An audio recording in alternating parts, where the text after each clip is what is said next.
rival, you become bowl eligible, you stay in the MAC East hunt. I mean, when you reflect back on how much that night meant for this program, and how much weight does that carry in just one victory? You know, it was a great evening, and I told our kids, their phones are blowing up, my phone's blowing up, and I told them this morning, it's time to shut our phones off. It's time to, all those great moments that we had, we can talk about them in the off season. We can talk about them in the spring, and the goals and everything that we need to improve on. But, I'm really happy for our kids. I'm really happy for our program. I'm happy for BG. I'm happy for all the alum, the former players. But it's time to turn the page and really focus on a really good opponent. And it's going to take our very best efforts. I told our kids today we've got to get all our plans for Thanksgiving handled. I gave them the schedule, and we just can't have any distractions whatsoever, and it's all about our mindset this week. And we need terrific prep. It's our last Tuesday, Wednesday practice in a regular season together, and we expect to have our best practice. And for us to go down there, when I was at Temple, we went down there and lost the championship down there when with 1:30 left to go on the clock. And I just know how hard it is whenever they're good to go down there and play. And it's going to take 100% focus. It's going to take our best efforts in all three phases. And, we got to go out there and let it rip and see what happens. But this is a very, very well-coached football team. The defensive coordinator we are familiar with because he was at Miami. He's excellent. And the head coach has been around Frank forever. He knows how to win. He knows how to build a program. And it's going to take just a tremendous effort of 71 guys or 70 guys, whatever we're allowed to travel, to go down there and be locked in on doing our jobs. Offensively, it seemed like the explosive plays were there and they opened up. But what kind of sparked that? I mean, obviously, Kent State, you guys had trouble getting down the field. I mean, for big plays, but against Toledo, you guys were able to open it up and have some big chunk plays. What kind of led to that in your eyes? Just like I said, we'll talk about all those cool explosion plays and all that others. There's times that you get defensive looks that you're able to make explosive plays, and there's times that you don't, and you have to settle to throw the ball underneath. So, I wish that we could throw bombs every single play, but there's times that you don't get the looks to throw bombs. So explosion plays are all built on there's a bunch of different ways to have explosion plays. Throwing the ball underneath and having a guy run a shallow cross and he breaks a tackle. So, you're always trying to do what the defense gives you, to make a long story short. Market reward, I guess, coming off the Kent State performance offensively for McDonald and OJ and everyone really to bounce back in that way. Obviously, McDonald and Matt and OJ had career nights. I mean, in your eyes, how do you view that, I guess, with them bouncing back from the Kent State game and performing the way they did at Toledo? Yeah, and just like I said, when our kids come up here, they're not going to talk about Kent State. We're not talking about Toledo. We've got locked in. I want to talk all about OU, to be honest with you. It's to sit here and say what should have, could have happened at Kent State, what happened right at Toledo, what didn't happen right at Toledo, it doesn't matter. And we need to refocus our kids, our coaches, into one thing, and that's 100% focus on OU, because it's going to take that type of mentality and effort to go down and play a really good football team. I love how they play. They're tough. They run to the football. They make plays. They got a great running back that can throw the football. And if you're not locked in and you're worried about all the other stuff that happened 2 weeks ago, 36 hours ago, it's, as Coach Saban say, extreme rat poison. So we got to lock in on what we're doing right now. And I'm not trying to be a jerk or anything like that. It's just, I said to our kids today, our staff is done talking about the past. Our players are done talking about the past. So for me to sit up here and talk about the past, I'm eating my own words. So we're locked into our job right now. No, I get that. Speaking of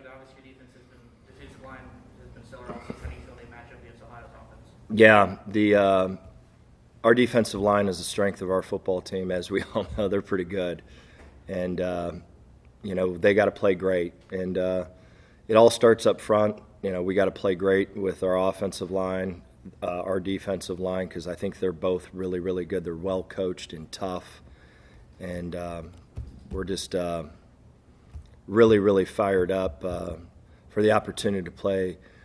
Not only they're good, you can see on tape they're a first-class organization. You can. I mean, there's zero bickering back and forth. I've got great respect for Coach Solich and how he built that program, and his counterpart is doing the same exact thing. They are first class. They play hard, and I'm really excited. I just want to go down there and play our best and see what happens. More in the past few weeks. How important is his success to finding for Bowling Green to win at OU? Yeah, and again, it's I've been a part of really good wide receiver rooms, and there was opportunities for OJ this week. It could be opportunities for CJ Broden. That's how the game goes. I mean. Not to talk about the past, but, in the Western Michigan game, C.J. Lewis could have had even as explosive a game as O.J. did, and we just didn't execute. We didn't protect. We didn't do this. We didn't do that. And Tyrone Broden and O.J., they're all, and Austin, they're all really good players. And we got two really good tight ends. And that's the cool thing about the game. You don't know who they're going to take away. You don't know who they're going to double. You don't know this, so I'm glad that we have other wide receivers besides OJ. Now, to take away from what OJ did, absolutely not. But how about if we go down to OU and they double him? Someone's got to step up. Tyrone Broden's got to step up. C.J. Lewis has got to step up.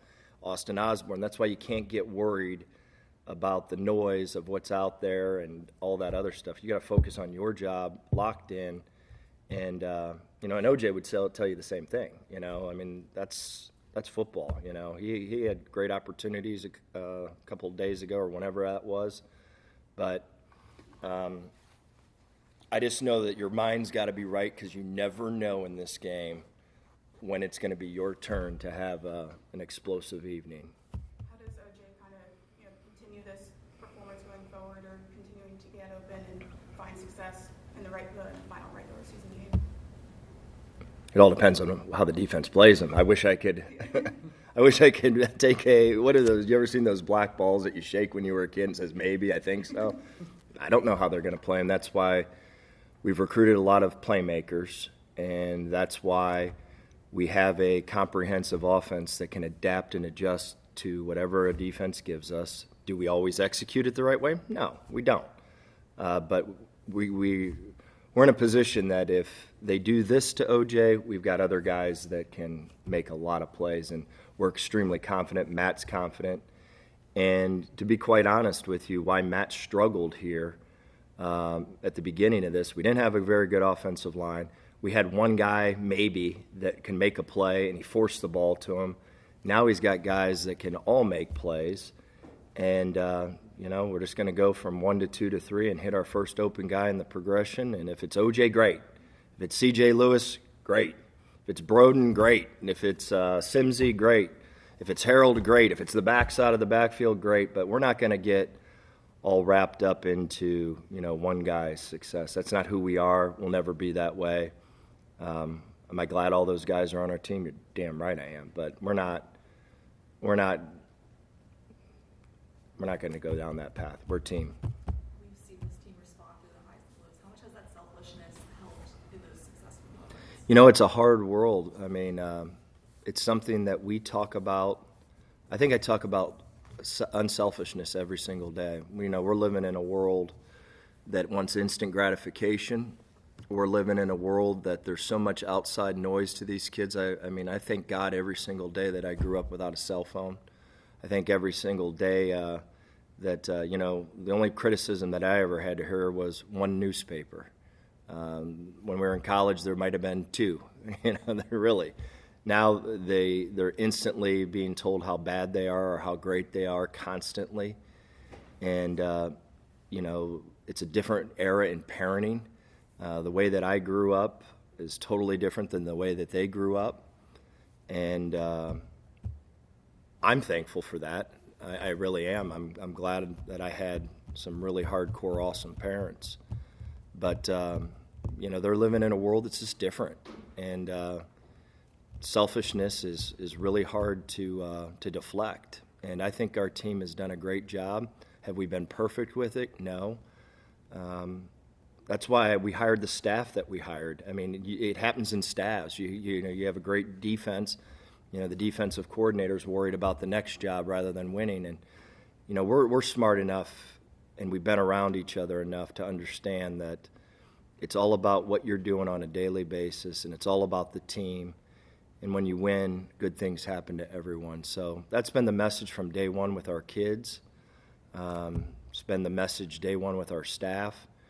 And if there's one thing that I can say that I brought to Bowling Green is that's who I am. I could care less about notoriety. I could care less about the next job. If you want to fire me, great. If you want to hire me, great. I could care less. I mean, it's all about the team. It's all about the kids. It's all about the players. And that'll never change, ever. I know there's still so much more you guys can do, especially this season. What's it like for you seeing the kids that you brought in through the transfer portal, the younger kids growing up, and everyone kind of coming together in this moment in the season? Yeah, it was cool. Walt Hare, I can just sit and I'm looking at all of them right now. Brock, Darren, Jeremiah. I mean, all those kids that came in. Jake Rogers. I mean, my goodness gracious. You want to talk about an unselfish guy. How about that? Jake Rogers started every single game his freshman year at wide receiver. And the good Lord didn't bless him at 6'5", 6'4", 4'4", like we have some of these guys. He got beat out. He never complained. He never hurt the team. And, he stood up before a game and says, I'm only going to get an opportunity to play 3 games in this game. Lost the job of returning punts. And then Jalen gets hurt, and he steps in and does an unbelievable job. And he never complained. He worried about the team. So those are the guys we want. At the end of the day, that's who we want. We want unselfish people that are all invested in the players, the coaches, and their school. So I'm jacked up to watch guys like Walt, who was the worst practice player in the history of football, bad attitude, bad this, bad that. And if you would have told me that Walt and Carl were our captains 4 years ago, I'd have laughed.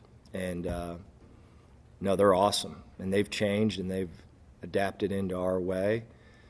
And it's not my way, it's our way. It's what our staff believes, and just how we're going to try to keep doing business. Just becoming bowl eligible for the first time in a few years. You have a guy like DJ Taylor who's played in a bowl game before. How does having experience from a few players, maybe through the transfer portal and also the coaching staff of playing in a bowl game, help with looking forward to that? I'm really glad we have these players for OU this week. I'm glad that we have some really good dudes that I know will prepare really hard, and we're worried about OU, and we just want to have the best Tuesday, Wednesday, Thursday, that's MAC week. I know when I say that, you guys look at me like I'm on drugs, but we want to have a really good Tuesday practice tomorrow, and just like I said, I'm trying to be my best here, but it's all about OU. It's all about OU because, I mean, they're too good to be distracted. They're way too good. Too well coached. They're locking their team in right now. I know how they do business, and we're against the clock right now, and we got to make sure that we're doing every single thing, every single minute to give us a chance to compete against OU. To go into a place like Athens, what's the prep look like on that short schedule? Just kind of mentioned in the travel involved. You know what? It's much better than we kind of finally get back to a little bit of normalcy, and what I mean by that is today we had we treated it exactly like a Monday, and we actually got to be on our time frame. tomorrow is a Tuesday practice, and we'll be on our time frame back to regular season practice, where we start at meetings in the morning, practice from 9:30 to 11:30. They go to school, they rehab, they come back and watch extra film on their own. Saturday, we're kind of back into action again, where it's a Wednesday practice. We'll let them sleep in. They'll come in and they'll practice in the afternoon. And then Sunday is their off day, and which would be a Thursday. We have a leadership meeting. We have long staff meetings, offense, defense-wise. We have a huge staff meeting about anything that happens with our kids in terms of medical, academics, health and wellness, you name it, we talk about it for each guy. And then our staff gets a little bit of break because Sunday afternoon I'm making sure that they all get out of here. And on Monday it's Friday and off we go. So it's kind of, to be honest with you, a little bit relieving that we're getting back into a human, normal week, which is cool. Any more questions for Coach? And again, I don't mean to be snobby and short about bowl games and Toledo and all that. Kent, that's in the future. In the past, we've got a huge, and when I mean a huge challenge, this is a big one. And I want to make sure that we all are doing our job and talking about just OU and focusing in on OU. So I appreciate it. Thank you, guys.